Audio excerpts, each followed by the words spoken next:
지난 봄에 대신방을 진행하면서 성도님들 각 가정을 방문하고 또 살아온 이야기들을 나누고 또 말씀과 기도로 그렇게 예배를 드렸었는데요.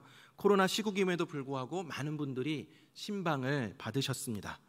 이제 목사님이 집에 온다니까 그동안 미루고 쌓아두었던 그러한 집안 정리며 청소들을 하시는 분도 계셨고, 또 정성스럽게 그렇게 다과를 준비한 분도 계셨고, 또 집이나 식당에서 맛있는 식사를 대접해 주신 분도 계셨습니다.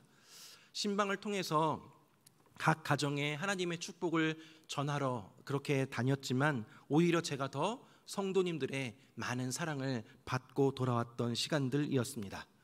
여러분, 만약 우리 집에 중요하고 귀한 손님이 온다 하면 최선을 다해서 손님 맞을 준비를 할 것입니다.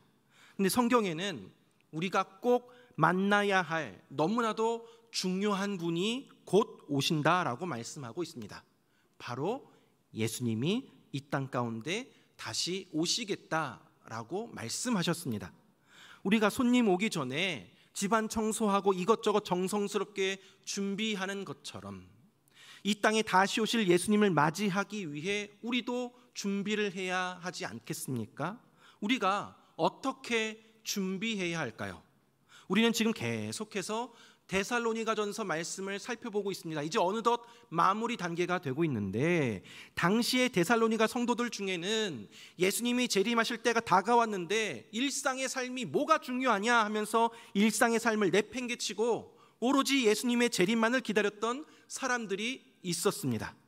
그래서 바울은 데살로니가 성도들에게 주님께서 밤에 도적같이 오실 터인데 주님을 신랑으로 맞이해야 하는 성도들은 마땅히 깨어 정신을 차리며 주어진 관계 속에서 충실한 삶을 살 것을 권면하였습니다. 오늘 본문에서도 바울은 종말의 때에 우리가 일상에서 주어진 삶을 어떻게 살아가야 할 것인지 말씀하고 있습니다. 하나님은 우리를 향한 기대가 있습니다. 우리 각 사람을 향한 하나님의 뜻이 있습니다. 신약 성경에서 우리를 향한 하나님의 뜻이 무엇인지를 알려주고 있는 구절들이 있는데요.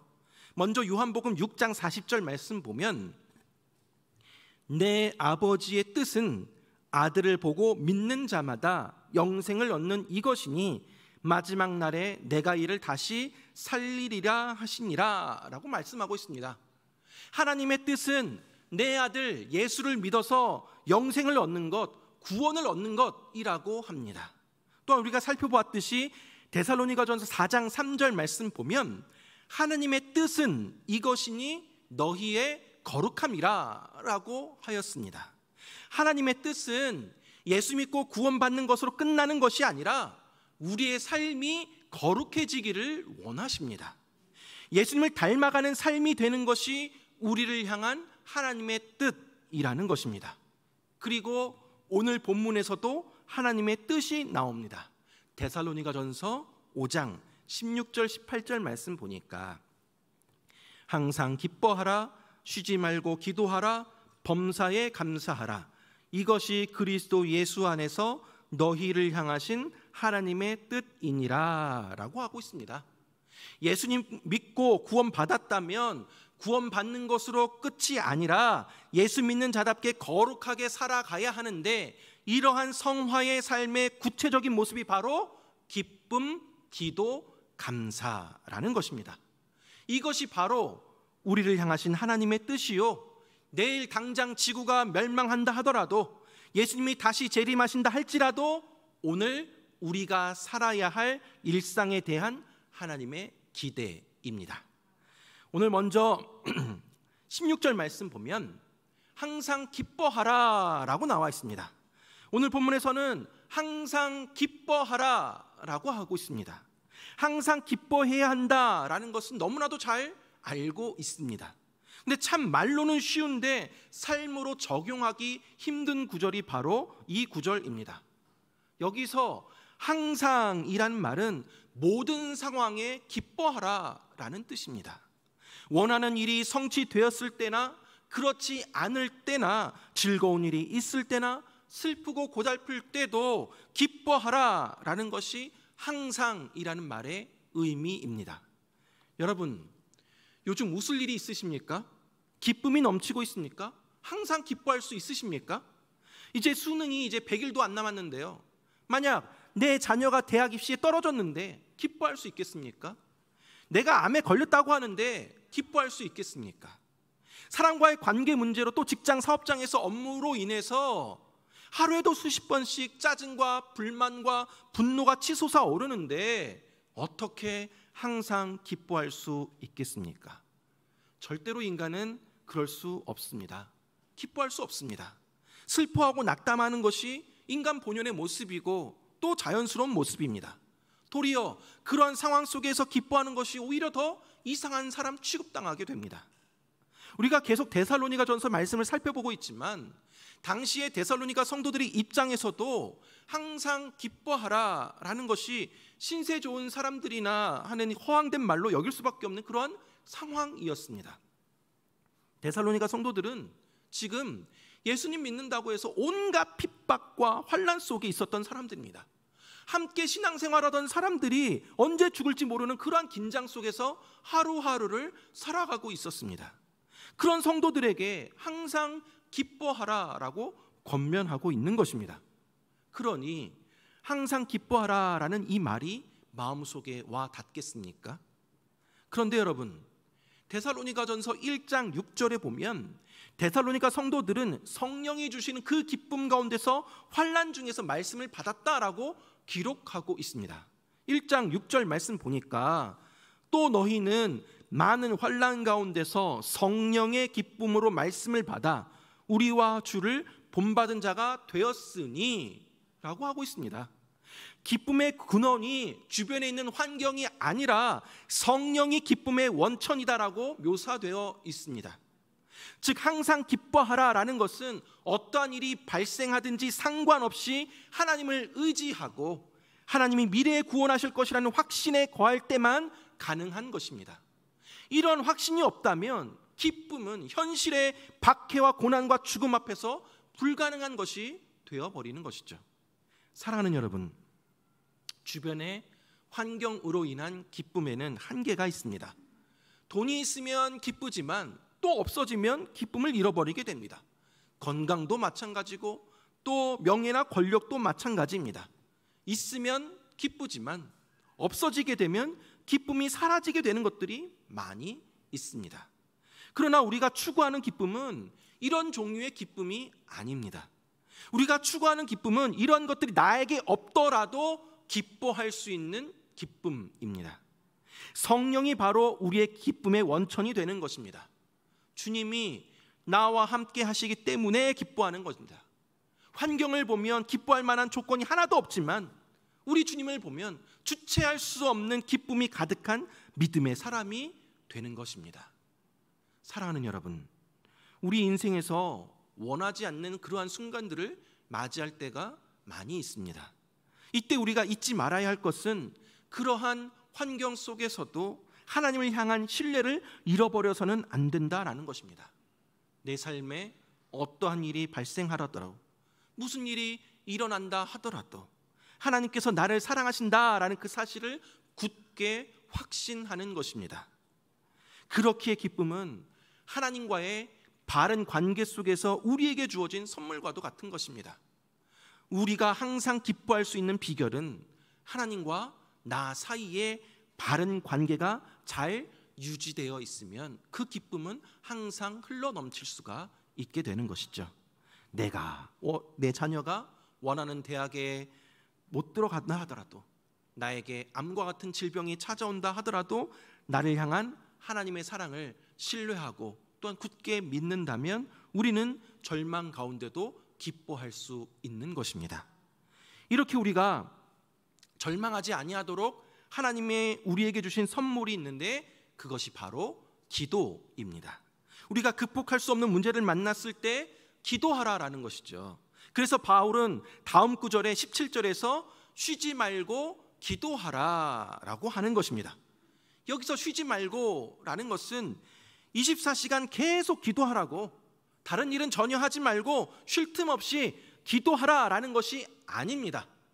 이 말은 기도가 우리의 삶 자체가 되라라는 그 의미가 포함되어져 있습니다. 항상 기도에 힘쓰면서 모든 삶 가운데 항상 하나님과 교제하며 하나님을 끊임없이 의지하라라는 것입니다. 쉬지 말고 기도하라라는 이 말씀 안에는 하나님이 우리를 얼마나 자주 보고 싶어 하시는지 그 마음이 담겨져 있습니다. 쉼 없이 틈나는 대로 기도의 골방에 와서 나를 좀 만나주지 않겠니? 나의 얼굴을 보자, 나와 함께 교제하자라는 그 의미가 담겨져 있습니다. 쉬지 말고 매 순간 하나님을 인식하며 하나님의 뜻을 묻고 말씀을 묵상하며 무엇이 하나님이 기뻐하실 말과 행동과 선택과 결정인지를 묻고 살아가라라는 말씀입니다. 하나님은 우리를 향하여서 하나님과의 그 영적인 관계를 거룩하게 이어가기 위해서 우리가 기도하기를 원하고 바라십니다. 우리가 기도하지 않으면 우리의 생각대로, 우리의 마음대로, 우리의 감정대로, 욕심대로 세상의 가치관에 의해서 살아가게 되어 있습니다. 죄 가운데 살아가게 되어 있습니다.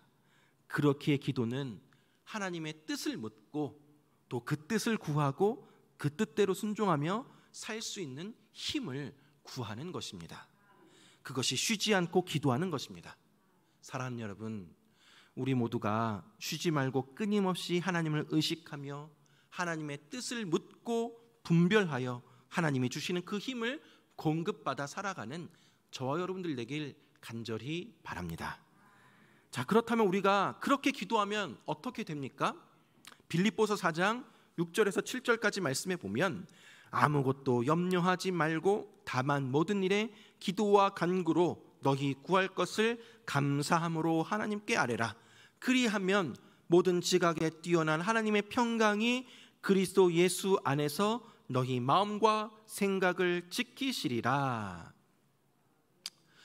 우리가 모든 일에 기도와 간구로 우리의 구할 것을 감사함으로 하나님께 아뢰일 때, 그렇게 기도할 때 모든 지각에 뛰어난 하나님의 평강이 그리스도 예수 안에서 우리의 마음과 생각을 지켜주신다라고 하십니다. 여러분, 이 말씀을 잘 보시면 기도할 때 당장 그 모든 문제가 해결될 것이다 라는 뜻이 아닙니다. 자녀가 대학 입시를 잘 하도록 기도했는데 원하지 않는 대학에 들어갈 수도 있습니다.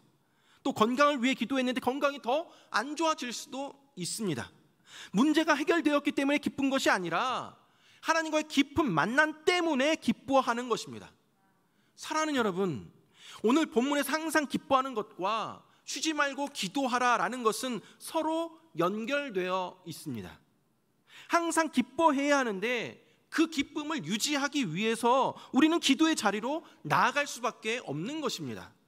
성도는 주님과의 지속적인 사귐을 위해서, 그리고 차원 높은 기쁨의 삶을 유지하기 위해서 기도의 불을 끄지 말아야 합니다. 여러분, 열쇠는 이것입니다. 우리가 항상 기뻐할 수 있는 그 비결, 방법, 주님이 주신 그 기쁨을 잃어버리지 않는 그 비결은 바로 주님께로 나아가 기도하는 것입니다. 쉬지 말고 기도하는 것입니다. 그것도 감사함으로 기도할 때 이런 기쁨을 주신다라고 하는 것입니다. 그래서 바울은 18절에서 범사에 감사하라 라고 말씀하고 있는 것입니다. 범사에라는 말은 모든 상황과 형편을, 환경을 의미합니다. 그러므로 범사에 감사하라 라는 것은 모든 상황과 환경 속에서도 감사하라 라는 말입니다. 하나님의 은혜 아래 살아가면서 자기에게 주어진 모든 환경을 초월하여서 하나님께 감사하라 라는 것입니다. 자기가 의도한 대로 일이 잘 안 풀려도, 기도의 응답이 안 이루어져도 감사해야 합니다. 성경이 우리에게 범사에 감사하라 라는 것은 상대적이고 비교적인 감사가 아니라 절대적인 감사입니다. 조건부의 감사가 아니라 무조건적인 감사입니다. 그런데 어떻게 모든 일에 우리가 감사할 수 있겠습니까? 그것은 바로 하나님의 주권에 대한 절대적인 신뢰가 있을 때 가능해지는 것입니다.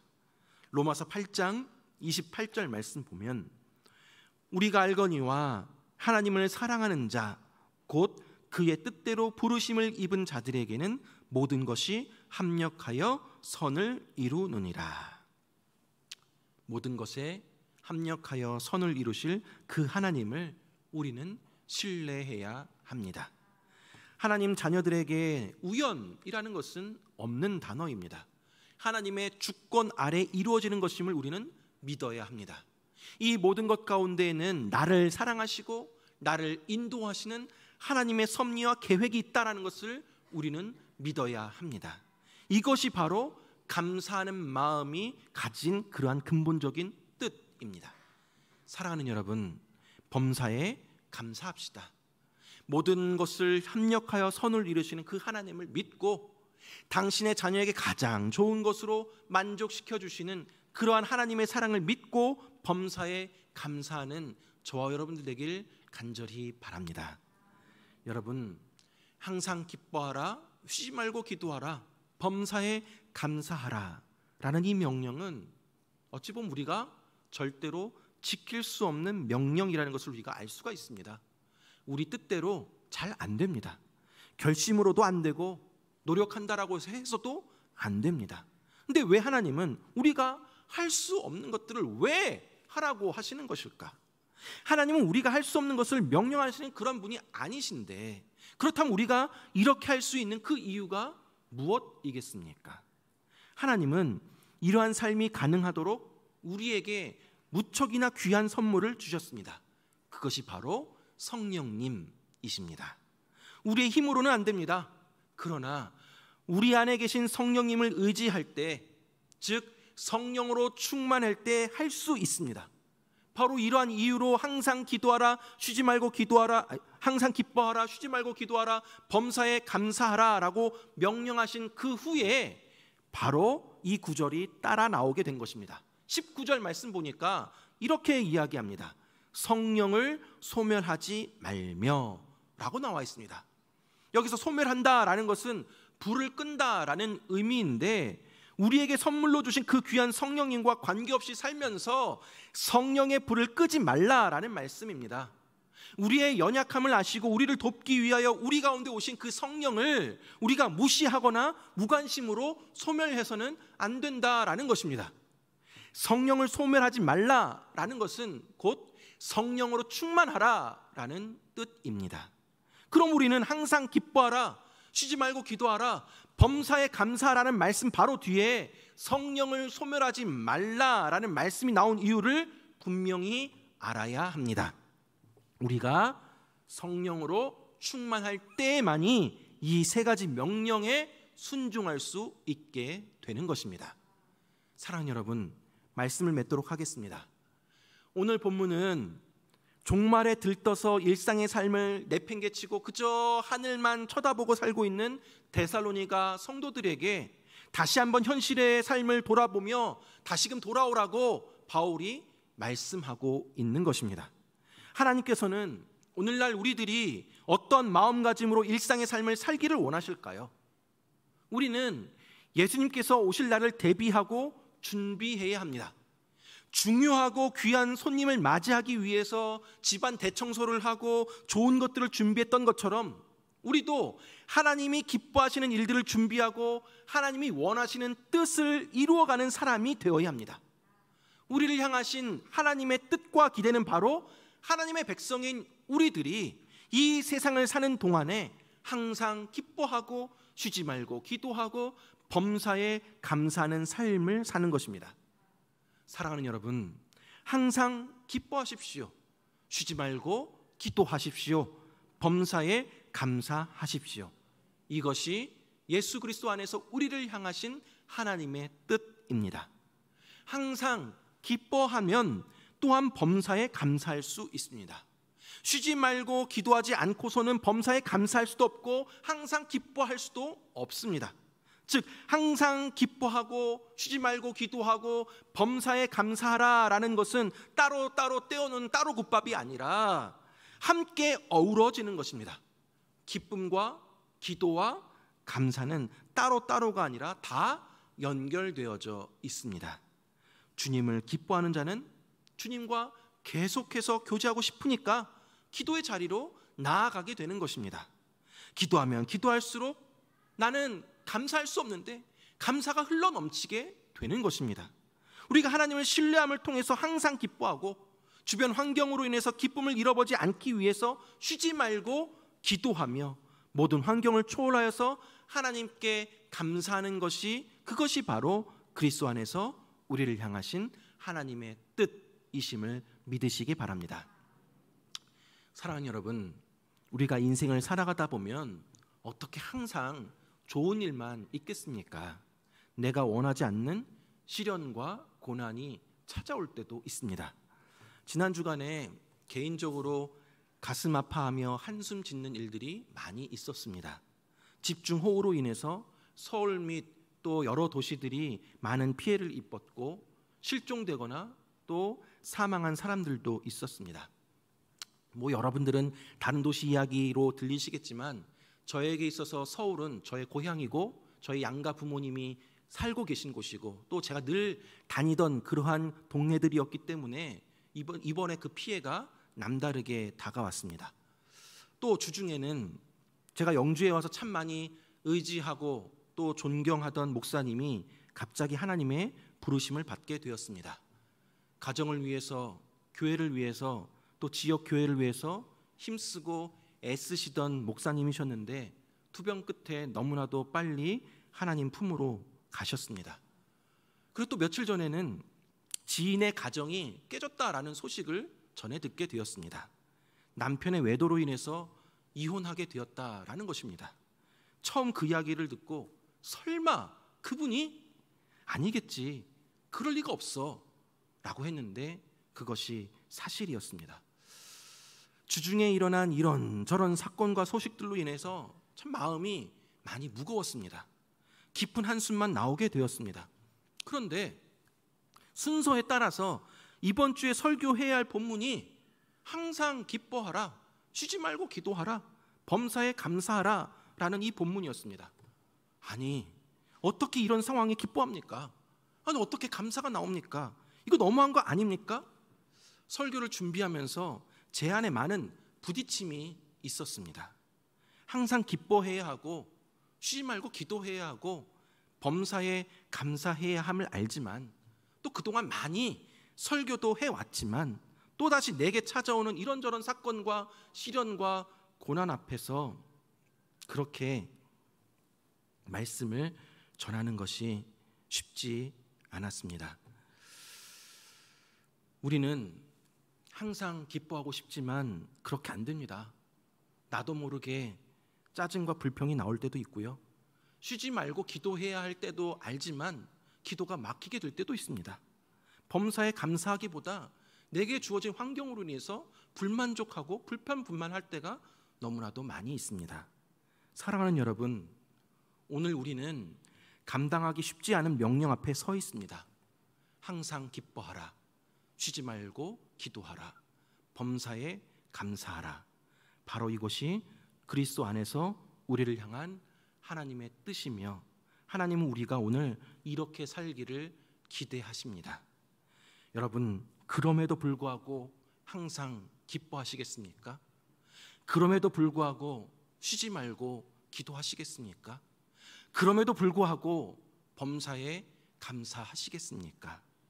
사랑하는 여러분, 항상 기뻐하고 쉬지 말고 기도하고 범사에 감사하는 것 우리의 힘으로 되지 않는다는 것을 우리 너무나도 잘 알고 있습니다.